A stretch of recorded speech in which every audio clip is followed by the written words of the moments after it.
제가 학교 다닐 때에 교직 과정을 했어요. 그래서 교생 실습을 할 때가 있었는데 이제 시범 수업을 하는데 선생님들이 뒤에 다 있는 거예요. 학생들도 있고. 근데 앞에서 시범 수업을 하면 학생들하고 시선을 맞추고 학생들이 집중하고 해야 되는데 선생님들이 자꾸 의식이 되는 거예요. 그분들이 있다고 생각하니까.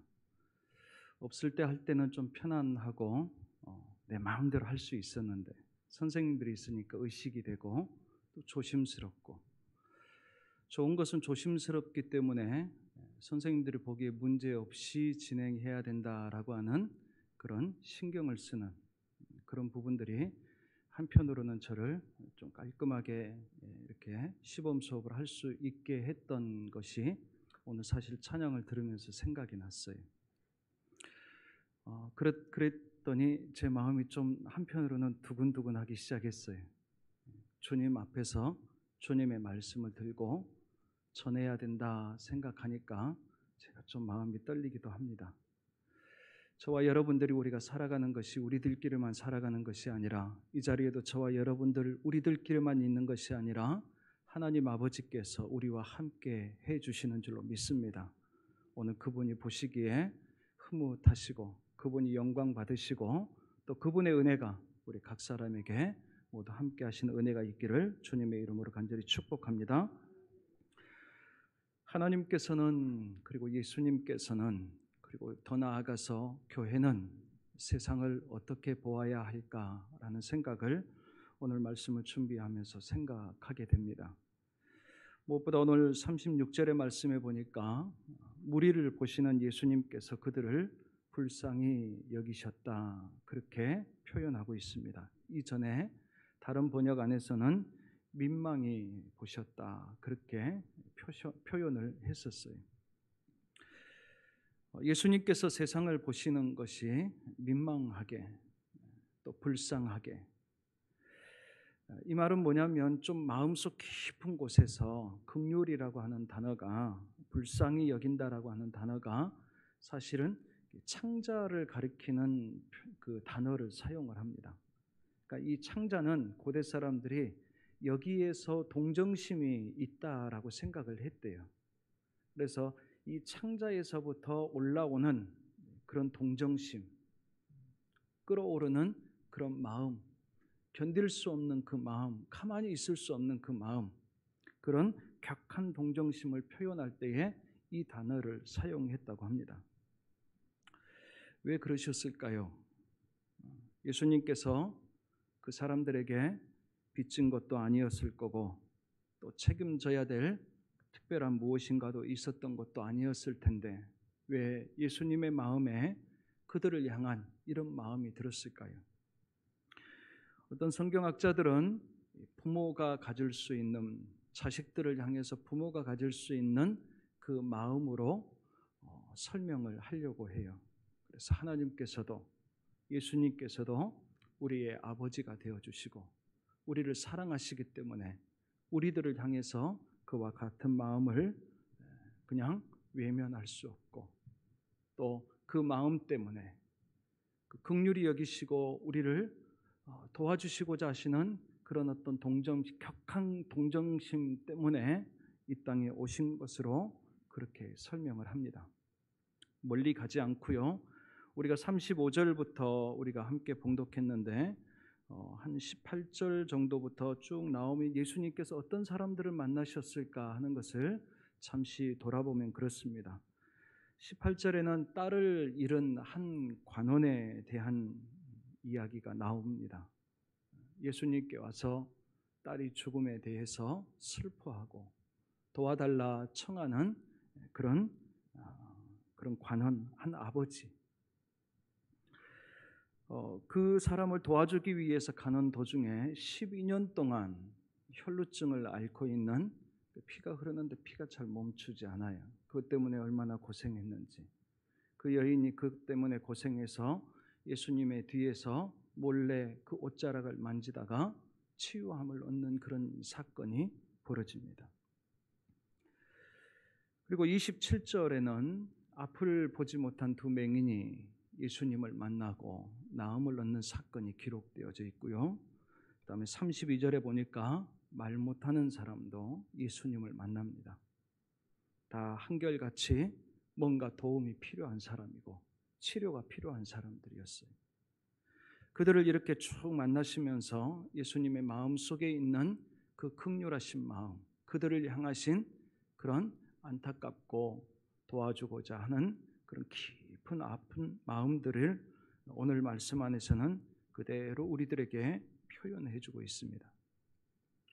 무엇보다도 하나님의 자녀들이 하나님의 마음을 이해하고 또 그 마음의 깊은 곳에서부터 우러나와서 우리들을 긍휼히 여기시고 불쌍히 여기시고 그렇게 하시려고 하시는 그 은혜를 우리들이 받기를 더더욱 원하신다 하는 사실입니다.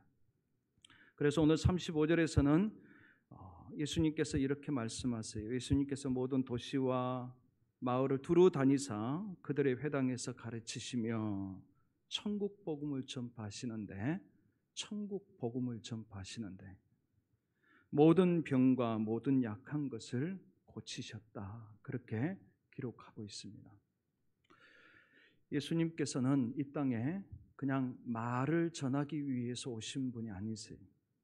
자신이 친히 복음이 되셔서 하나님의 그 복음을 통해서 이루고자 하시는 그 뜻을 전하실 뿐만 아니라 그 복음이 어떤 성격을 갖고 있는지를 만나는 특히 연약한 자들, 아픈 자들, 그런 자들에게 치유를 통해서 그 성격을 분명하게 보여주셨습니다.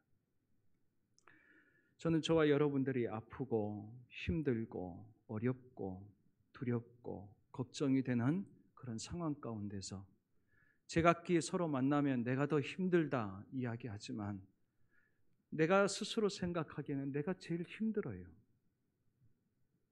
그런 사람들을 향해서 하나님께서는 무엇보다도 내가 그 마음, 그 어려움, 그 형편 내가 알고 내가 너희들을 긍휼히 여긴다 하시는 그 하나님의 그 귀한 마음이 있는 것을 저와 여러분들이 기억하시면서 신앙생활 할 수 있는 은혜가 있기를 주님의 이름으로 간절히 축복합니다. 로마서 11장 32절에 보니까 하나님께서 모든 사람에게 긍휼을 베풀려 하십니다. 그렇게 말씀하세요. 모든 사람에게. 이거를 받고 우리 입장에서 우리가 이 말씀을 이해하며 우리 모든 사람은 하나님의 긍휼하심이 필요한 사람이라는 거예요. 그래서 우리는 제각기 어려움도 있고 힘겨움도 있고 또 때로는 마음에 걱정과 염려와 고통과 아픔들이 있는 거예요. 심지어는 그러한 일들이 어디에서부터 오느냐 하면 사실은 로마서 11장 32절에 있는 말씀의 표현 안에서는 순종하지 않았기 때문에 라고 하는 단서가 있습니다. 그럼에도 불구하고 하나님께서는 그것을 통해서 얻는 우리들의 고통과 그 문제를 잠시 우리들에게 두시는 이유는 뭐냐면 하나님께서 우리를 긍휼히 여기시고 그 긍휼을 우리들로 하여금 받게 하시기 위함이다. 그렇게 설명하고 있는 부분이 로마서 11장에 있는 내용입니다.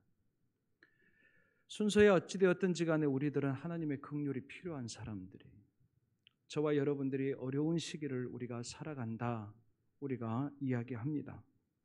제각기 다 어떻게 비교해서 나는 너보다 더 어려우니까 너는 괜찮고 나는 어렵고 이렇게 이야기할 수는 없잖아요.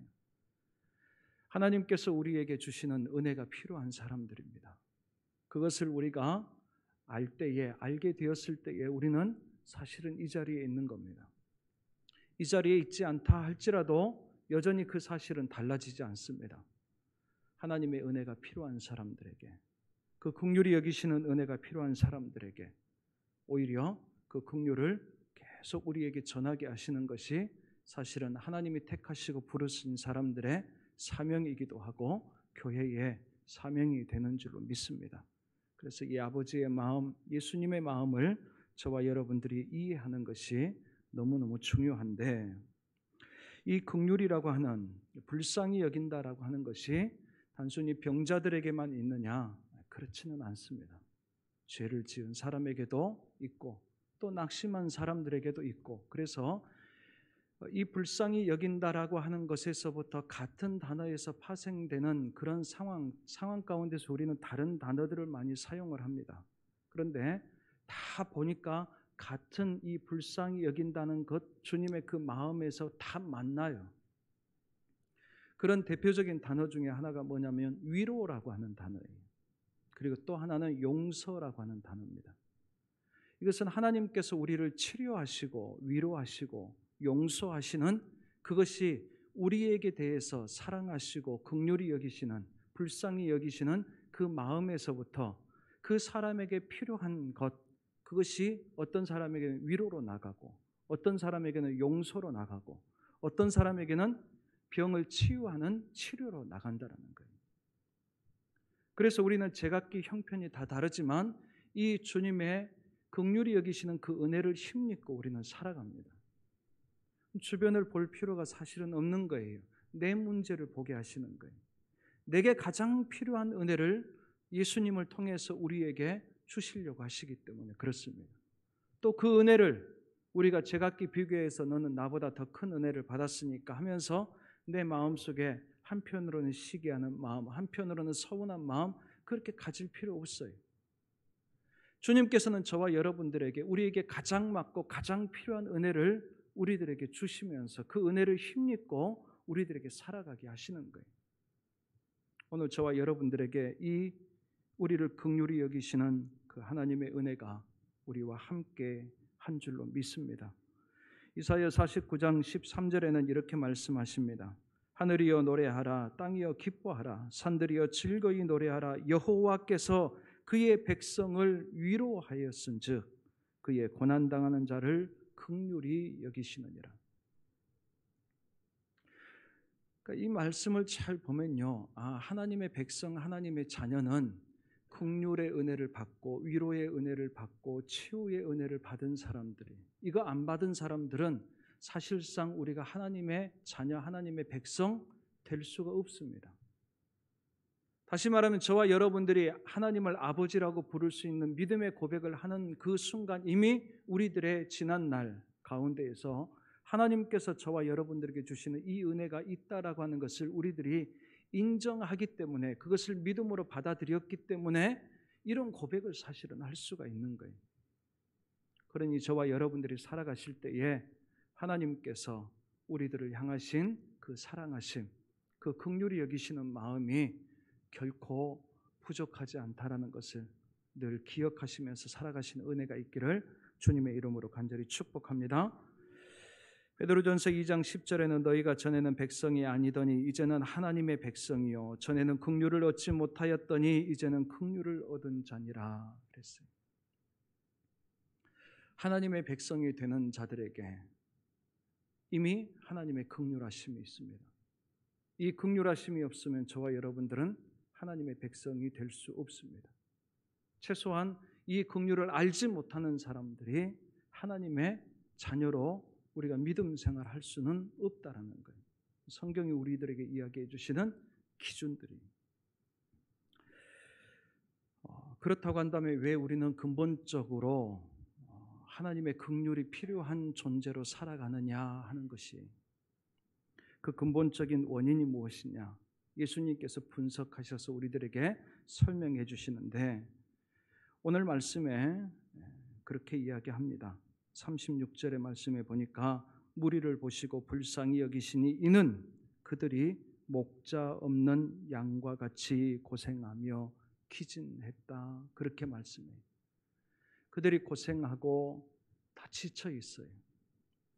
지쳐 있는 그 이유가 뭔가 예수님의 그 시선 안에서 예수님께서 보시면서 느끼시고 분석하시고 또 그것을 알게 하시는 것은 그들에게 목자가 없다.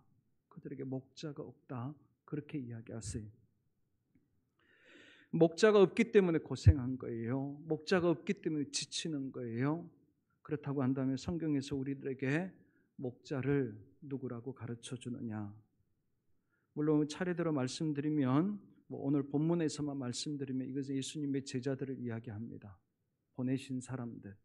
그렇지만 성경 전체를 두고 이야기하면 원래 목자는 하나님이세요.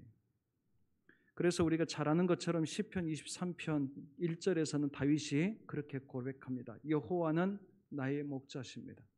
여호와는 나의 목자십니다. 그가 왕이 되었으니까 내 밑에 사람들이 있고 내 위에 사람 없으니까 그때서야 하나님을 이야기하는 것이 아니라 인생의 지난 날을 돌아보고 모든 일들 가운데에서 지켜보니까 여호와 하나님께서 진정으로 내 목자이십니다 하는 것을 깨닫고 고백하게 하시는 거예요. 신약에 오니까 예수님께서 요한복음 10장 14절 15절에 이렇게 이야기하십니다. 나는 선한 목자라. 나는 선한 목자라. 그러니 성경에서 우리들에게 분명하게 이야기해 주는 목자는 하나님 아버지 여호와 하나님 그리고 예수님이에요. 양들을 생각하면 목자들이 잘 돌보는 양들은 달라요. 가축들을 보니까 그 주인이 어떻게 관리하느냐에 따라서 다르더라고요. 식물도 마찬가지더라고요. 그 주인이 얼마만큼 정성을 쏟고 관리하는지에 따라서. 그래서 농작물들 그 밭을 보면 그 주인을 알 수 있다 그렇게 이야기하기도 합니다. 양들은 목자의 곁에서 안정감을 얻습니다. 양들은 목자의 곁에서 사나운 짐승들로부터 보호를 받기도 하고 때에 따라서 푸른 초장과 쉴만한 물가로 이렇게 인도하여 살찌는 양들이 돼요. 그런데 반면에 목자를 잃어버린 양은 전라도 사투리인지 모르겠습니다만 때깔이 안 좋아요. 저거 주인 잃어버린 거구나 라고 하는 것을 금방 볼 수 있단 말이에요. 오늘 예수님께서 보시는 것은 저 사람들이 저렇게 괴롭고 힘들어하고 지쳐있는 것은 주인 잃어버려서 그렇다 그렇게 이야기하시는 거예요.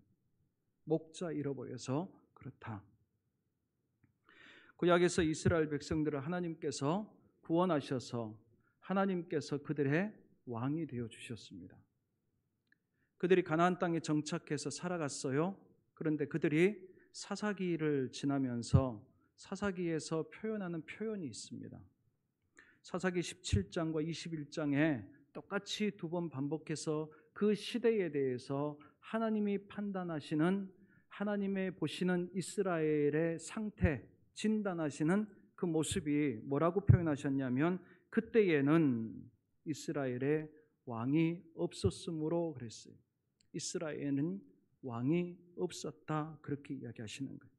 그래서 사사기 그 시대를 사사들이 활동은 하기는 했지만 그렇지만 영적으로 보았을 때는 암흑기로 그렇게 규정을 합니다. 왜? 이스라엘에게 있어서 그들의 마음에서 이미 하나님이 더 이상 왕이 되지 않기 때문에 그래요. 사무엘상 8장 8절에 보니까 하나님께서 사무엘에게 이야기하셨어요. 그때 그 상황이 어떤 때였냐면 이 사사의 마지막 사사가 사무엘이거든요. 그 시대 사람들이 사무엘을 찾아갔습니다. 우리에게도 왕을 주십시오. 우리들에게도 왕을 주십시오. 그런데 그것을 가지고 사무엘이 하나님 앞에 기도했더니 하나님께서 사무엘에게 이런 말씀을 해주셨어요. 내가 그들을 애굽에서 인도하여 낸 날부터 오늘까지 그들이 모든 행사로 나를 버리고 다른 신들을 섬김같이 내게도 그러하는도다. 하나님께서는 그들이 왕을 요구하는 이것을 신앙이라고 생각하지 않으셨어요. 그냥 다른 나라의 힘 있는 나라처럼 그들도 왕을 통해서 강한 나라를 만들고 싶었던 그 동기였지 하나님께서 그들에게 왕이 되지 않으셨다라는 거예요.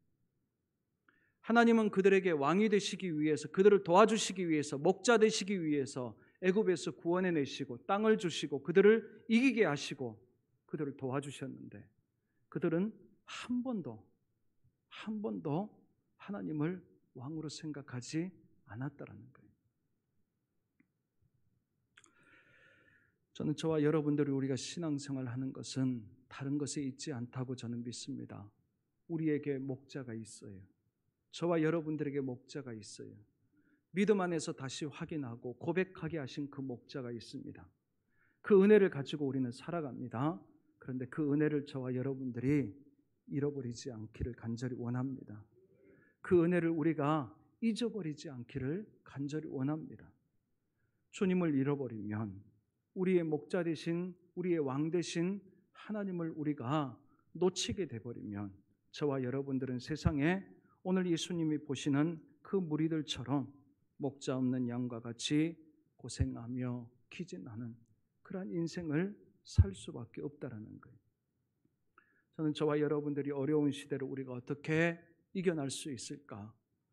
저와 여러분들에게 목자 되어주신 여호와 하나님, 예수 그리스도, 성령 하나님의 그 은혜를 우리가 놓치지 않고 우리가 잘 붙어서 어려울 때일수록, 아이들은요 갑자기 무서운 상황이 벌어지거나 그러면 조그만 아이들은 부모 뒤로 싹 숨더라고요. 때로는 옆에 손을 더 꼭 잡아요. 저와 여러분들도 사는 방법이 저는 다르지 않다고 생각해요. 어렵고 힘들면 더 붙잡는 거예요. 붙잡을 것이 없어질 때에 우리는 더 그 불안함이 우리 안에 커지는 거예요. 더 무서워지는 거예요. 감당할 수 없어지는 거예요. 이미 그 일들이 오기 전에 우리는 그냥 질려버려서 그냥 주저앉을 수밖에 없는 거예요. 전 저와 여러분들이 어렵고 힘들 때일수록 우리가 하나님을 더 붙잡고 그 은혜와 용기를 가지고 우리가 돌파해 나갈 수 있는 그런 귀한 은혜가 있기를 주님의 이름으로 간절히 축복합니다. 오늘 말씀 안에서 아까 말씀드린 것처럼 목자가 없으니까 목자를 달라고 그렇게 구하라, 보내주소서 하라, 이런 말씀이 있어요. 37절, 38절. 그래서 여기에 있는 목자는 아까 말씀드린 것처럼 하나님께서 보내시는 사람이에요. 진짜 참 목자장께서 보내시는 그 밑에 있는 목자들을 이야기합니다. 이유는 추수할 사람들이 많은데 그에 비해서 목자들이 적다라는 거예요. 세상을 구원하시려고 하시는데 세상을 구원할 그 일들을 아버지의 마음, 주님의 마음을 품고 나아가서 그들을 구원해내야 될 그 목자들이 너무 부족하다는 거예요. 사람들은 생각하기에 밤하늘 아래에 켜져 있는 여러 십자가들, 도심지에 그렇게 많은 교인들을 보면서 너무 많다 하는 생각을 할지 모르겠습니다. 그런데 주님의 눈에 비추어 보았을 때에 어떨까? 우리들은 그냥 네온사인처럼 빛나는 그 십자가를 보고 성경을 끼고 다니고 교회를 출입하는 많은 사람들을 보면서 때로는 자부심을 갖기도 하고 때로는 야, 너무 많다 이렇게 이야기하는 소리를 한편으로는 듣기도 합니다. 그런데 그들을 보내시는 목자의 입장, 예수 그리스도의 입장에서 보았을 때는 성경은 우리들에게 이야기하십니다. 목자가 부족하다는 거예요.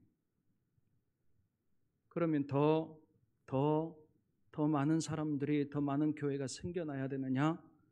저는 그렇게 이야기하고 싶은 생각은 없습니다. 저는 본질적으로 성경을 보다 보니까 예를 들면 마가복음 12장과 누가복음 20장에 보면 같은 비유의 말씀이 있는데 예수님께서 포도원의 품꾼에 대한 비유를 그 말씀을 통해서 하셨어요. 포도원을 조성하고 그 관리들을 할 수 있는 종들에게, 소위 택하신 목자들에게 맡기신 거예요.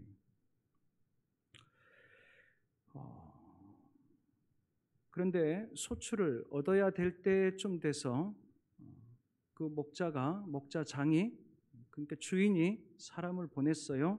사람을 보냈더니 거기에 소위 맡김을 받았던, 세움을 받았던 목자장의 사람들, 목자들이죠. 그 목자들이 딴 생각을 품었어요. 그 포도원을 자기 것으로 만들려고 하기 시작했어요. 자기 것으로 만들려고 하는 그 목자들이 결국은 하나님의 아들 예수 그리스도를 십자가에 못 박는 그 불명예스러운 그 자리를 주동하기 시작했던 겁니다. 요한복음 10장 12절에서는 싹구는 목자가 아니다 그러셨어요. 자기의 이속을 차리고 모양 갖추었는데 헌신이 아닌, 희생이 아닌 그러한 목자에 대한, 그 시대에 먼저 택했던 이스라엘에 대한 말씀이고, 또한 그 시대에 그 이스라엘 백성들을 이끌어갔던 바리새인들과 제사장들과 서기관들을 가리키는 말씀이었어요. 하나님께서는 사람을 택하시고 세우셨습니다. 그리고 보내셨어요. 그런데 성경의 내용을 쭉 보면 변심한 자들이 너무 많아요. 마음이 바뀌어버린 자들이 너무 많아요. 헌신으로 시작했다가 하나님의 그 감사와 은혜에서 시작했다가 나중에는 다 자기 기준에서 계산하기 시작하는 거예요. 그러다 보니까 목자로 부르셨는데, 목자로 보냄을 받았는데 어느 순간 목자가 되지 않는 삭군이 되어져 있는 거예요. 저는 저와 여러분들이 하나님께서 맡기시는 그 일이 있는 일꾼들이라고 한다면 저와 여러분들은 목자로서의 사명을 감당하는 것입니다. 이 세상 가운데에서 아직도 여전히 믿지 않는 많은 사람들 가운데에서 십자가를 내걸고 밤에는 불을 켜면서까지 교회의 존재감을 세상에 알리는 이유는 뭐냐면 이 교회는 세상 가운데 목자의 역할을 감당하라 하시는 하나님의 사명, 그 주님의 사명이 우리들에게 있다라는 뜻인 줄로 믿습니다. 예수님께서 자신이 말씀하시기를 요한복음 10장 같은 경우 나는 선한 목자라 하시면서 15절에 무슨 말씀을 하시냐면 나는 양을 위하여 목숨을 버리노라 그렇게 이야기하십니다. 그 사명 감당하기 위해서 헌신하고 희생했다는 거예요. 근데 삭구는 절대로 안 그래요. 희생하지 않는 거예요. 적당한 희생과 그 다음에 내가 받아야 될 것에 대한 계산이 오고 갑니다. 그러니까 저와 여러분들이 우리가 하나님께서 우리 교회 안에 일꾼들을 세우시고 하나님의 나라를 위해서 또 교회를 세우시고 그 교회를 통해서 하나님께서 하시고자 하시는 것은 목자의 역할을 하라는 거예요. 누구를 닮은? 예수님을 딱 닮은 목자의 역할을 하라 하시는 거예요. 그래서 예수님께서는 자신을 나는 선한 목자라 그렇게 이야기해 주셨어요. 나는 선한 목자라. 그러니 너희들 삭구는 목자가 아니니까 삭군 짓 하지 말고 선한 목자 대신 예수님 닮은 그 일들을 감당하라 그렇게 부탁하시는 거예요. 포도원을 맡기실 때에도 거기에 대해서 품삯도 다 주세요.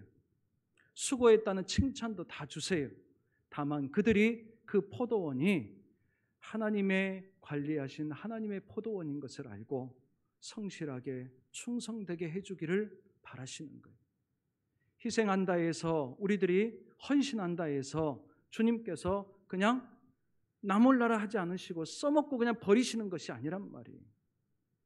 그런 자들에게 하나님께서는 천국의 영원한 생명뿐만 아니라 면류관도 약속하셨어요. 그러니 저와 여러분들이 조금 더 크게 생각하는 거예요. 하나님의 그 마음을 생각하시면서 저는 그래서 우리가 장성제일교회라고 하는 이 울타리를 만들어서 같이 또 이 교회를 사랑하면서 우리가 헌신하지만 우리의 생각은 우리의 주인 되시고 목자 되신 그 주님께서 우리 교회만 보시겠어요?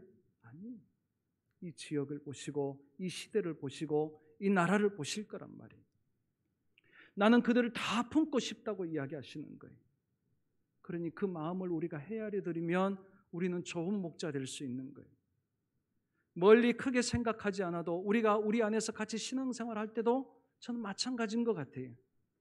아버지 하나님의 마음을 더 헤아리면서 우리가 그 마음 가지고 내 마음을 조금 더 키우고 품고 같이 할 수 있으면, 그래서 그 영혼이 더 힘을 내고 살아날 수 있다고 한다면, 그것 때문에 때로는 아프고 힘겹고 그래야 될 나의 십자가가 있지만 그것을 기꺼이 질 수 있다고 한다면 저는 저와 여러분들이 목자 되신 주님께서 보내시는 소위 새끼 목자여도 이 목자가 주님 앞에서 우리가 칭찬받을 수 있는 목자의 삶을 살아갈 수 있을 거라 믿습니다. 그런데 문제는 이런 목자들이 적다라는 거예요. 저는 우리 장성제일교회가 이런 주님의 일꾼들, 이런 주님의 목자들이 저와 여러분들이 다 함께 귀하게 많이 설 수 있는 그런 은혜가 있기를 주님의 이름으로 간절히 축복합니다. 막상 주님께서 하시려고 하시고 일하시려고 하실 때에 야, 너무 목자들이 없다, 너무 일꾼들이 없다, 어떻게 하느냐? 우리들을 보시면서 주님께서 그 안타까운 마음을 한 번 더 가지셔야 되는 그런 일이 없도록 우리가 해야 되는데 그럼 어떻게 합니까? 오늘 말씀에 38절에 보니까 그렇게 말씀하세요. 일꾼을 보내달라고 그렇게 기도해라. 일꾼을 세우는 일은요, 보니까 기도하는 것에서부터 시작하라고 이야기하세요. 왜 그러실까? 앞에 말씀드린 것이 제가 이해했던 부분이에요. 양들의 입장에서는 목자가 필요해요. 그런데 양들이 목자를 잃었어요. 주님을 잃었어요. 그렇기 때문에 다시 주님을 찾고 주님께 맡기고 의지하고자 하는 가장 그 신앙을 회복하는 것은 기도하는 거예요. 그렇기 때문에 기도하지 않으면서 하나님을 나의 목자로 내가 인정하고 살아간다는 것은 불가능합니다. 왜? 사사기 시대처럼 모양은 다 있어요. 모양은, 습관은 있어요. 그런데 내 마음의 생각대로 살아가는 그때의 사람들과 다르지 않다라는 거예요. 그래서 우리는 기도합니다. 기도하면서 하나님 누구를 통해서 이야기하실지도 들어보는 거예요. 하나님께서 현상을 통해서 아니면 내게 말씀을 통해서 주실지를 늘 귀 기울이면서 우리가 기도하는 거예요. 또한 목자의 입장에서 볼 때에는요, 이 기도하는 것이, 이 기도를 통해서 세움을 받았다는 것이 목자들에게는 기억해야 될, 하나님께서 세우셨구나, 하나님께서 그렇게 하셨구나. 작년에 제가 와서 시간이 지나면서 제가 하나님 앞에 참 감사했던 것은 하나님이 하셨군요. 하나님이 제 마음에도, 또 하나님이 우리 성도들에게도 하나님께서 제각기 역사하셨던 그 일들이 모아져서 지금 오늘이 있었군요. 그러니까 우리들이 기도하고 우리들이 더 신앙으로 서는 것은 목자의 입장에서나 양의 입장에서나 굉장히 중요한 문제였어요. 주님의 해법은 그랬어요. 기도해라. 기도하면서 일꾼 세워라. 사도행전에서도 성령이 그들에게 임하시는 과정 안에서도 보니까 똑같이 그대로 그들이 하나님 말씀, 예수님이 가르쳐 주신 대로 지금 하고 있구나. 기도하면서 그들이 가룟 유다의 그 자리를 채워나가고 또 하나님께서 택하시는 그 사람을 찾아나가고, 오늘 저와 여러분들이 우리의 삶이 이렇게 목자를 우리가 분명하게 붙잡은 우리의 삶에서 우리는 방황하지 않을 줄로 믿습니다. 그리고 흔들리거나 약해지지 않을 것이, 우리들이 이겨나가시고 또 목자와 더불어서 저와 여러분들의 영혼이 살찌는 그런 귀한 은혜가 있기를 주님의 이름으로 간절히 축복합니다. 우리 장성제일교회도 목자들이 많이 세워져서, 그래서 우리가 일꾼이 없으면 우리 같이 기도하는 거예요. 하나님 일꾼을 세워주시옵소서. 하나님께서 택하시고 보내시고 함께하게 하신 사람들이 있게 해주시옵소서. 우리가 같이 기도하시면서 건강한 교회, 또 건강한 우리 그리스도인으로 서갈 수 있는 저와 여러분들 다 될 수 있기를 주님의 이름으로 간절히 축복합니다. 기도하겠습니다. 하나님 아버지, 감사합니다. 오늘도 저희들에게 주신 이 귀한 말씀을 따라서 오늘도 하나님의 은혜를 사모하며 그 은혜를 힘입고 그 은혜와 사랑을 아버지 하나님 우리가 누리면서 살 수 있기를 소망합니다. 우리가 스스로 목자를 잃고 나약해진 삶을 살지 않게 하시고 주님께서 우리를 더 든든히 세우신 은혜 가운데 살게 하시고 우리 장성제일교회도 그렇게 든든하게 세움을 받아 주님께서 우리에게 맡겨주신 그 목자의 사명을 감당하는 그런 교회가 되게 하여 주시옵소서. 예수님의 이름으로 감사하며 기도하옵나이다. 아멘.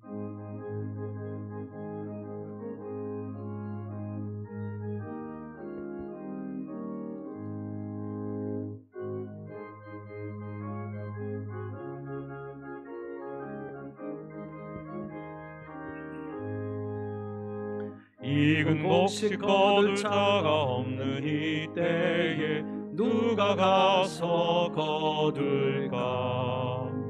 내가 어찌 게으르게 앉아 있을까? 어서 가자 밭으로 보내주소서, 보내주소서. 제단 숯불 내 입술에 대니 어찌 주저할까? 주여 나를 보내주소서. 주가 두루 다니시며 일끔 부르나 따르는 자 적도다. 보라 주의 사랑하는 익은 곡식을 어서 거두러 가자. 보내주소서, 보내주소서. 제단 숯불 내 입술에 대니 어찌 주저할까? 주여 나를 보내주소서. 주가 나를 부르시니 언제 어디나 기뻐 가서 일하리. 주가 명령 내리실 때 능력 받아서 기뻐 거두리로다.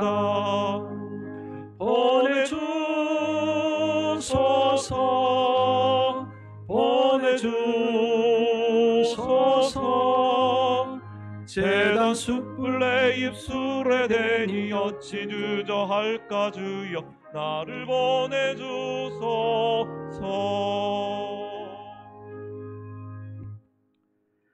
우리의 두 손을 가슴에 얹고 기도하겠습니다. 하나님 아버지, 감사합니다. 저희들을 그렇게까지 사랑해 주셔서 오래 참으시고 주님을 보내주시며 많은 목자들을 보내주셔서 저희들을 여기까지 이끌어 주셔서 감사합니다. 세상을 살아가면서 아버지 하나님, 우리가 너무 불안해하지 않게 하여 주시옵소서. 불안하면 불안할수록, 소망을 둘 수 없으면 그럴수록 우리가 주님의 손을 더 꼭 붙잡게 하시고 아버지 하나님을 더 바라볼 수 있도록 주님 은총을 베풀어 주시옵소서. 그래서 아버지 하나님, 저희들에게 살아가게 하시는 이 시대와 이 환경과 모든 문제들 앞에서 저희들이 주의 은혜를 발견하게 하시고 주의 은혜를 고백할 수 있도록 은총 베풀어 주시기를 간절히 소망합니다. 하나님 아버지, 저희들에게 때로는 양으로, 때로는 목자로 아버지 하나님께서 세워주셔서 감사합니다. 우리가 양이었을 때에 하나님, 무엇보다도 우리가 목자 되신 아버지 하나님을 잃어버리지 않게 하여 주시고, 아버지 하나님, 저희들에게 맡겨주신 귀한 사명이 있을 때에는 주님께서 세우신 그 뜻을 우리가 기억하고 충성되게 아버지 하나님, 예수님을 닮은 그러한 삶을 살아가고 사명 감당하는 우리 모두가 되게 하셔서 주님의 몸된 교회를 더 든든히 세우게 하시고, 더 나아가서 이 세상, 이 지역 가운데에 하나님 아버지 주의 사명 감당하는 그런 장성제일교회가 될 수 있도록 은총 베풀어 주시옵소서.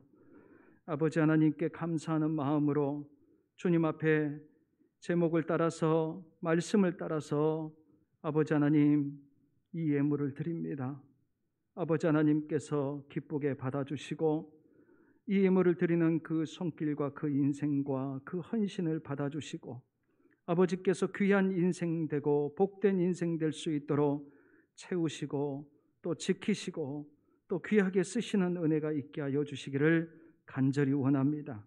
아버지 하나님, 도와주시옵소서. 예수님의 이름으로 간절히 축복하며 기도하옵나이다. 아멘. 주 예수 그리스도의 은혜와 하나님 아버지의 사랑하심과 성령의 감화 감동하시고 교통하시는 은혜, 우리를 긍휼히 여기시는 하나님을 언제나 믿고 의지하며 목자를 잃지 않고 또 먹절하서의 그 귀한 사명을 감당하며 살아갈 수 있기를 간절히 소망하며 이 자리 머리 숙이는 하나님의 귀한 자녀들 위에 주께서 핏값으로 세우신 장성제일교회 위에 이제로부터 영원토록 함께 하옵시기를 간절히 축원하옵나이다. 아멘.